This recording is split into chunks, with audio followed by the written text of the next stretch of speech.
It has been a terrific day, and I'm really happy. And I must thank the organizer for giving me the chance to present some of our work. So today I will talk about the diet and human microbiota, spanning from nutritional studies to mathematical modeling. I will want to make a few points about the diet impact on healthy adults. Most of the study deal with either obese or overweight patients or individuals or elderly. So those individuals are pursuing a calorie restriction, and the goal is to have a weight loss. And Wu et al. Pointed in their supplementary information that in their individual, is it working? Anyway, they pointed that the BMI is the major parameter explaining microbial diversity. Other study and many study will provide a supplementation with a commercial formula. You've seen many with prebiotic formula and protein beverages. Recently, a very nice piece of work by Peter Turnbow described, it's one of the few dealing with normal BMI American, describing drastic diet change from animal protein and fat to plant-based diets, and I think it's a very interesting study. Otherwise, a long-term survey and cross-cultural comparison have shown, have pinpointed that over time, diet would change over a long period of time. It's more like a regime change in ecology. And there's not enough study on ancestral humans, and this one is unfortunately just in vitro. So the conclusion is we don't have a good understanding of the impact of diets on microbiota and in a prevention setting. So regarding fibers, if I quote Berkeley, it is known since 1972 that it has a role in the prevention of certain large bowel and other disease in the Western countries, but really lacking precise information of the role of the microbiota. So the French National Nutrition Program recommend an increase in 50% of the amount of fiber in the diet by the addition eating more fruits and vegetables, but also carbohydrates, especially grain, pulses, and whole wheat cereals. Fibers have been recognized as playing a beneficial role in human health, mostly by the supply of vitamins, short-chain fatty acid, mainly through microbial fermentation.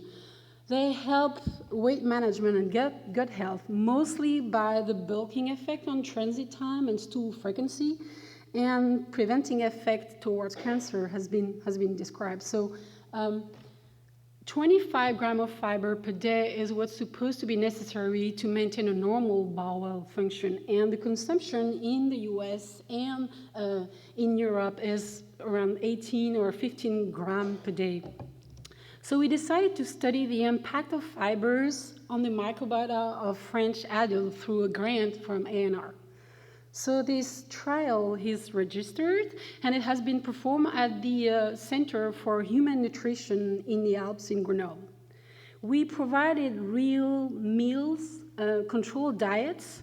They were omnivorous meals designed by nutritionists and made at INRA, and fresh fruits and produce were added. Because the composition is shown below, the only difference is the amount of fiber, 10 grams or 40 grams, provided by the actual normal diet. So the cohort was purposely quite narrow in the fact that the individuals are quite similar. I mean, there were 19 omnivores, young adult, lean, living in the same town in Grenoble. The study lasted for 7 weeks, as shown at the bottom. And first week was the baseline, then the first diet arm for 5 days, Monday to Friday. Then they can let it go and eat what they want for the washout periods over the weekend and for 2 weeks. Second diet period of 1 week and then the washout. And the individual came several times, and we took at least 6 sets of samples. So we analyzed the microbiome composition and the function, and I will walk through some of the data we obtained. So first of all, we're looking at the 16S DNA, focusing on several groups using qPCR. And what we're looking at here, thank you. what we're looking at here is the microbiota trajectory through the entire diet experiment. So just look at the numbers for now. Baseline, point 1 and 2 correspond to this baseline. So you see that the points are rather close and quite similar microbiota. Point 1 and 2, the blue ones, are close, but they are different. So what is the difference between the yellow and the blue? Well, the trial was a crossover, so the nutritionists split randomly in 2 groups of 10 and 9 individuals. No metadata can differentiate those individuals, but we can see already that their microbiota at the start of the clinical is not identical. So let's go to the first diet period. So we're moving from 1, 2 to 3, 10 grams of fiber here, and 40 grams of fiber you end up here. So you see a drastic change in the microbiota composition. Then the 2 weeks washout, instead of bringing you back to the original, puts you back here at these 4 points. Second diet period, you're actually at number 5 here, and look at how those are quite similar. We can discuss that later. And then second washout, you are getting slightly closer to the initial, but not quite yet. And those 6 points are kind of closer to this one. So what explains these changes? If I show you the groups that are significantly, when you're moving towards the x-axis, you are decreasing the amount of the Clostridium cocoides, cluster 14 cluster, and then Clostridium lecto, some of the firmicutes. When you're going up on the y-axis, you statistically increase the amount of Bacteroidetes, E. coli, and Bifidobacterium. So I'll let you look at the figure and think. So the diet effect is very quick, and you're decreasing in the firmicutes. Washout doesn't bring you back to the original composition, and you're getting back some of the Bacteries. And then second diet puts you central. Look at the firmicutes going up. And then last washout puts you here. So it's quite interesting to see that those groups are really modified during the trial. The points are the centroids, and as you can already guess, those thin lines are the individual variability throughout this experiment. So we went ahead and we did pyrosequencing, and I want to show the individual variability. Let's see, now we're looking at the 16S sequence, focusing on the 14 dominant genera. That's 95% of all of our sequences. And what we're looking at here, we're going to be looking at the trajectory from the diet 1, the washout, and the diet 2. We do a triadic analysis to map those individual trajectory.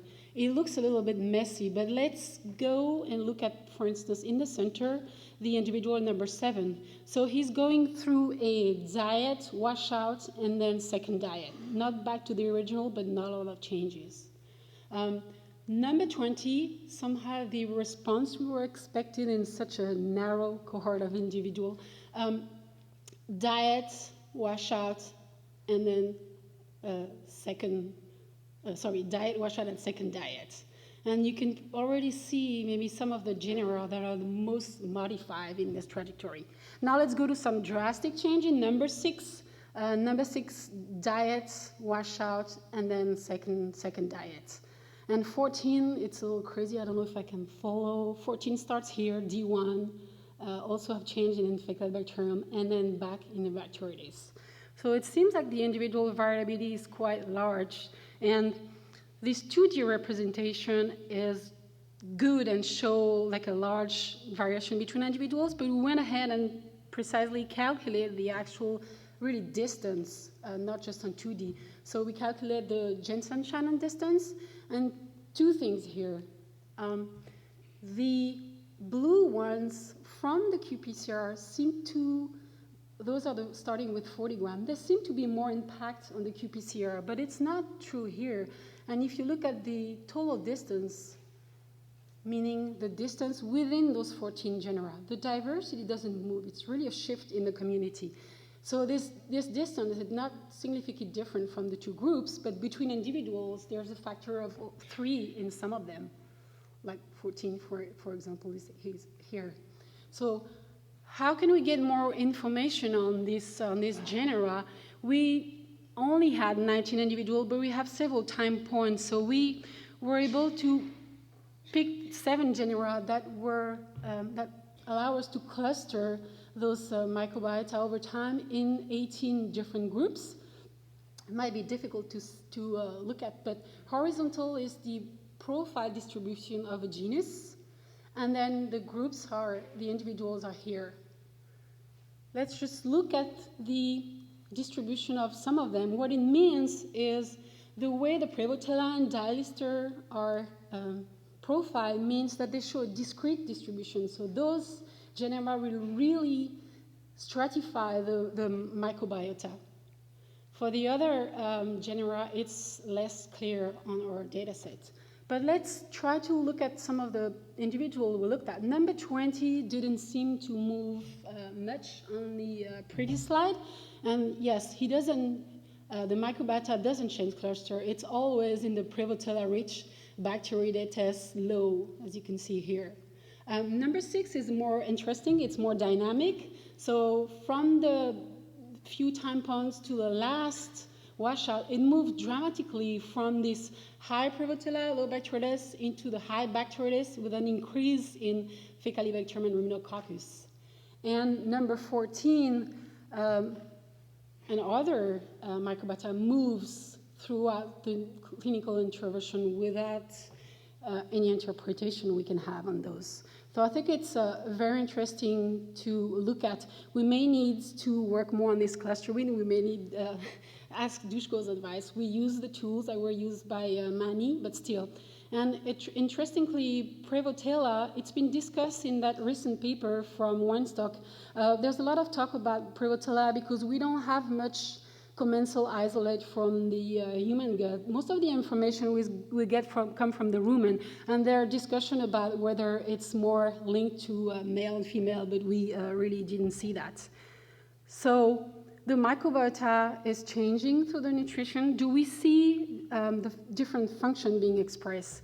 We did the transcriptome to look at the microbial gene expression in this individual. So we kept 23% of the cDNA reads after removing the ribosomal sequences. And interestingly, in collaboration with Bernard Ernst, we were able to get the annotation of the casein family. Those are carbohydrate active enzymes. And we had 73 family expressed. Not all of them are involved in polymer degradation. Some are involved in cell wall, but we detect a lot that were involved in fiber degradation or mucin degradations. I don't have time, but in this project, we also build metagenomic library and screen for the expression of this enzyme, and if you're interested. Then next step, we focus on the statistics comparison of this 10 gram versus 40 gram. It's not that we focused, we didn't have money to sequence more, so we only did a transcriptome after 10 gram and 40 gram, diet 1 and diet 2. So some of the interesting results, if you look at the hydrolysis, we detect the glycosyl hydrolase 13 starch degradation. It was overexpressed. And then the xylan, the family of glycosyl hydrolase targeting xylan and hemicellulose were downregulated here and here. Does it make sense? Yes, especially if you look at the menu, the diet, at day 5, it consisted of potatoes for this group. Mucin degradation families were underexpressed. This one was statistically, and then some GH for which we don't have any annotation. So further down in the pathway after the hydrolysis, in terms of fermentation, we didn't see any butyrate gene or reductive acetogenesis genes being overexpressed, but the genes responsible for the production of methane from hydrogen CO2 were expressed significantly more at 40 grams of fiber, and it makes sense, 50% of the individual produce methane. Now, unexpectedly, let's say, the vitamin B12 pathway were underexpressed together as phage. Last, 1/3 of our sequences of our read did not match on any database at the time. We have to reblast. And among them, 6 gene cluster unknown were upregulated after 40 grams of fiber. Sorry. So the genes, some genes were overexpressed. What about the products of the microbiota? Short-chain fatty acid and DNA protection are supposed to be related to fiber. In our case, I'm not so surprised. We didn't see an increase of short-chain fatty acid with fibers. There's interesting correlation here between Olicibacter and this molecule. Olicibacter, we don't have any isolate from the human gut. The closest 16S correspond to a species that would isolate from an anaerobic canal of a seafood mussel, and it's actually known to be producing virate, so it makes sense. Regarding DNA damage, we performed the routinely used COMET assay, and you expose the HT29 cells to fecal water for 30 minutes, and then you measure the DNA damage by this migration assay. If the DNA is not damaged, you get this type of migration. DNA damage will extrude out the nucleate, and you'll get the comet tail. No effect of the diet on the comet assay. What we saw, and it's true for all the individuals, we saw a correlation between 7 bacterial groups and the comet assay. I explain. This individual here in blue has more representation of this species or genera. The individual in red show more Ruminococcus, Desulfobia, and Sporobacter. So if I want to conclude on this part of the study, I plotted in blue the between diet effect, and then in pink the between individual effect. Those data, there's co-inertia, so we could do this analysis. This is PCR, pyrosequencing, all genera, dominant genera, and core OTUs, and short-chain fatty acid.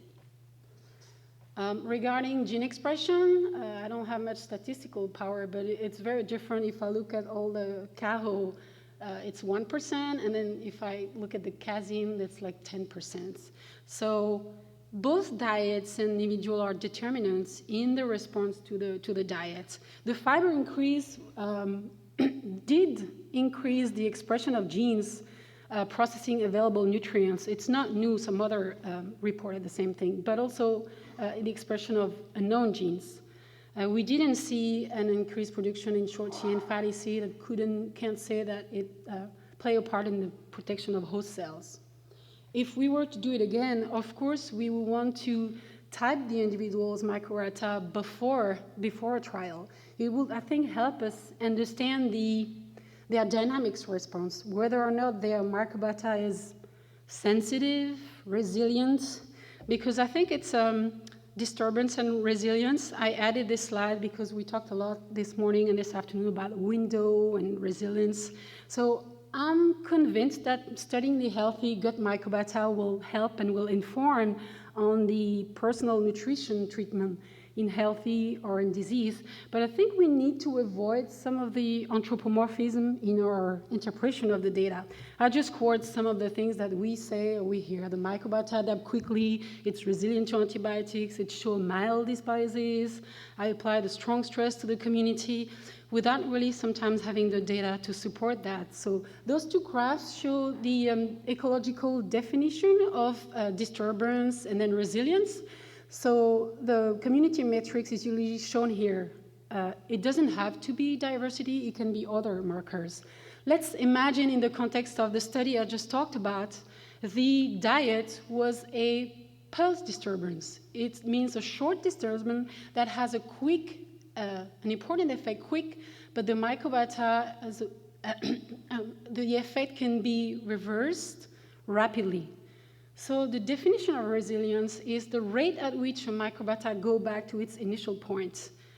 95% in my case would be the dominant genera that I talked about.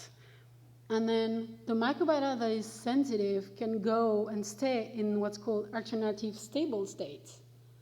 But the individual variability is so big, was so large, that I'm not sure the washout didn't bring the microbiota back to normal. So when I apply my second pulse, that I think is my second diet arm, some of the individuals didn't move, so they might be here. Some are still probably here and didn't go back to the initial point. So by applying a second pulse disturbance, I am exactly right here, or some individual microbiome might just not be sensitive.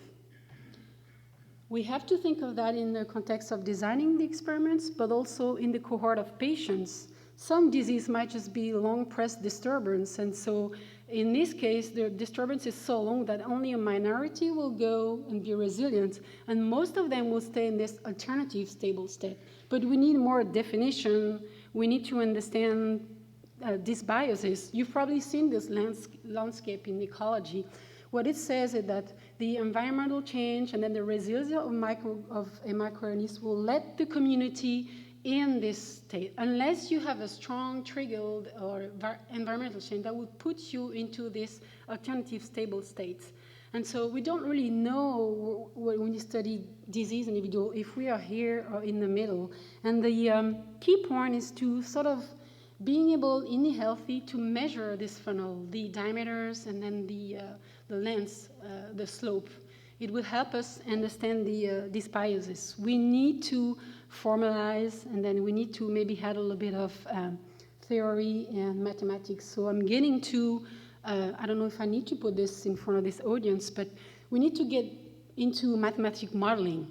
Why modeling? In the industry, the goal, and it works, it's to control the system, be able to monitor and have an action in the system.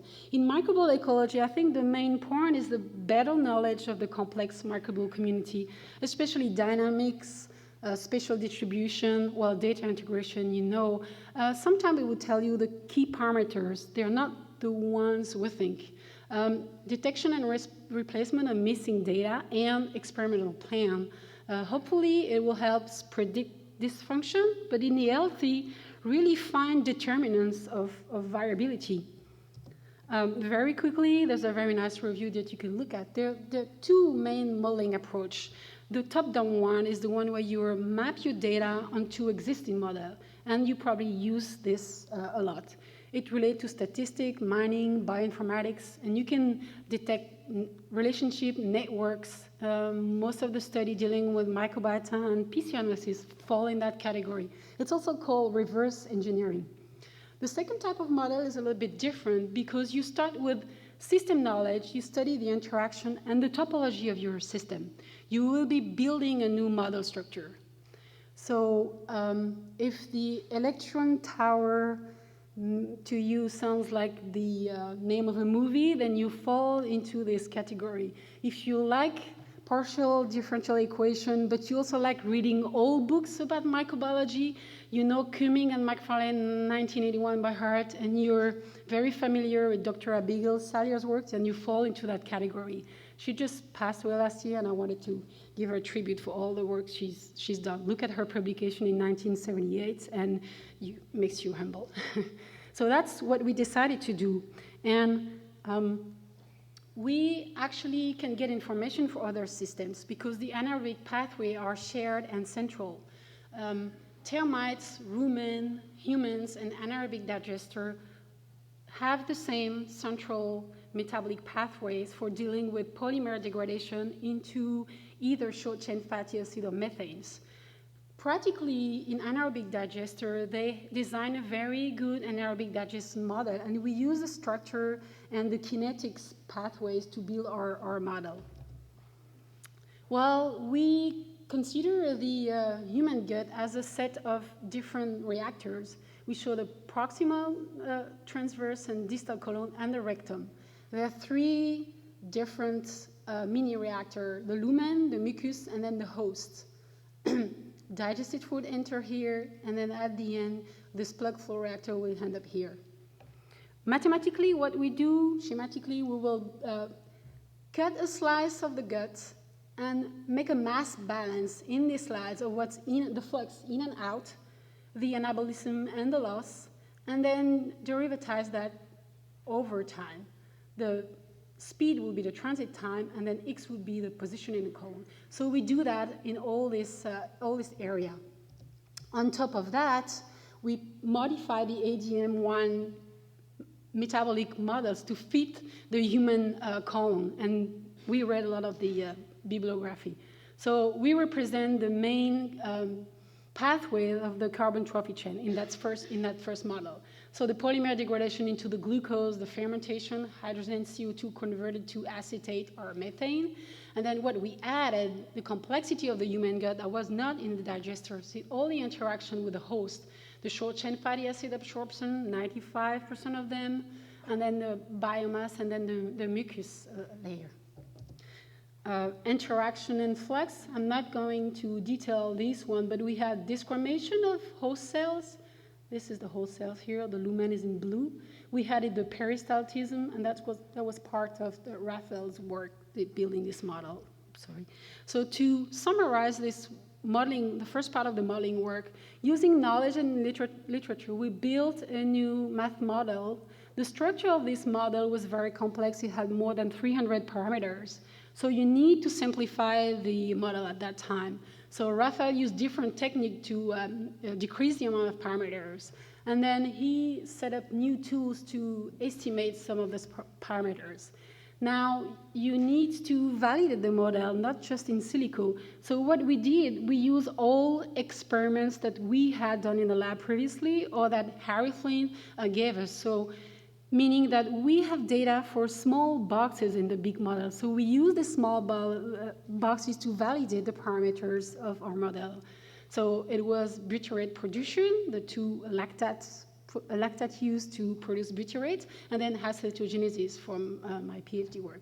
Using that, the in silico model was validated in silico. We obtained on MATLAB fast fiber response, but also I want to point out that the model picked and pointed some measurement that we need to do, the diffusion through the mucus, which molecules are able to diffuse in the mucus. We need to do that to understand and to have the model work properly. Lumen mucus shedding were confirmed in the model. Then the model pushed you to do in vivo experiments. Some of them are nutritional studies, and some of them deal with the synthetic microbiome. What are we doing now? We are trying to map the metagenomic data onto this model because we built only the main function, the main kinetic reaction. So how we do that? We use the HMP and then the MetaHit catalog. Soon we'll be hopefully able to search in the new 10 million genes catalog. We look for specific genes related to the trophic chains I was talking about. We'll look for functions that may not be mandatory but are important for this trophic chain. So we collect those reactions, and then it's a little bit tricky to get the cow. We look also for glycosyl hydrolase, and then we build this big matrix, as you can imagine, of individuals and then the reaction, adding the counts. From those big matrices, what Sébastien is right now doing is processing them to get informative profiles. So there's several different options. You can do mathematical regularization, you can do statistics, assays of robustness, but what we're focusing now is add biological constraints on this trophic chain profile. And what we expect to do is get more information of the dynamics of those functional profile and of this important trophic chain in the healthy. Also, it may point out which metabolites to monitor throughout intervention study. So I'm not going to talk about metabolomics because Ellen Helms did an outstanding presentation on metabolomics. I just want to present quickly one tool that we developed and adapt with Trent Northern at the Berkeley lab. It's called NIMS, for nanoinsider mass spectrometer imaging.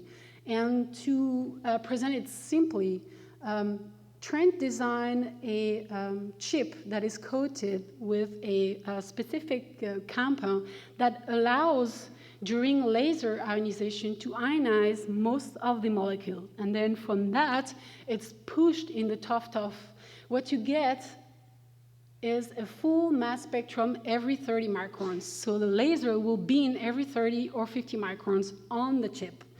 You get a lot of data. After image analysis, you can go untargeted or targeted, but if you go targeted, for instance, here, it's on the patient sample, you can get spatial distribution of specific metabolites. So the goal is to apply it in conjunction with nutritional study. It has to be fast and it has to be non-invasive. Urine or serum metabolomics are fantastic. What we decided is to set up a finger metabolic imaging. We call it the skin touch assay. It's very quick. You just have to press your finger on the chip, 5 seconds. There's no pre-treatment. You can store the chip, or you don't see the fingerprint here, okay. You can analyze part of the chip or the whole chip. Same as before, you get a full mass spec, targeted or non-targeted, and so you can detect what? Microbial communities, chemical exposure, or production of biomarkers. I'm not selling a magic tool. There's some very tricky part. If you go non-targeted, it's very complicated. The amount of data is huge. But you can go targeted. You can analyze 15 fingers very quickly. I'll give you a few examples of what you can detect. You can easily figure in a cohort on a set of different individuals specific ions that are on an individual fingers. You can also, security and cosmetics are obvious, so you can actually show the presence of ion specific if somebody touched gunpowder very recently. And more interestingly, for microbial metabolites, you can get very nice, here it's the total intensity, and if you really know what you're looking, if you target, it's being, it's here, it's not here. So with this, I want to wrap up by thanking, well, Joël Dore is not here, but I'm coming from his team. I was going to say from his enterotype. But so we've learned so much. I've learned so much with him and from him, so I'm really thankful to Joël. So the study, the nutritional study, was done in Grenoble, collaboration with Bernard Henrissa. And then the students who did the work, Julien Tapp did most of the work. Colleagues at AMIPEM helped us, and mathematic modeling has been going on for a few years with my collaborators, Béatrice Laroche from the math department, and we co-supervised two PhD students, Raphael, who did the work I presented, and Sébastien, and the ongoing collaboration with Trent Northern. With that, I'll thank you, and I'll take questions.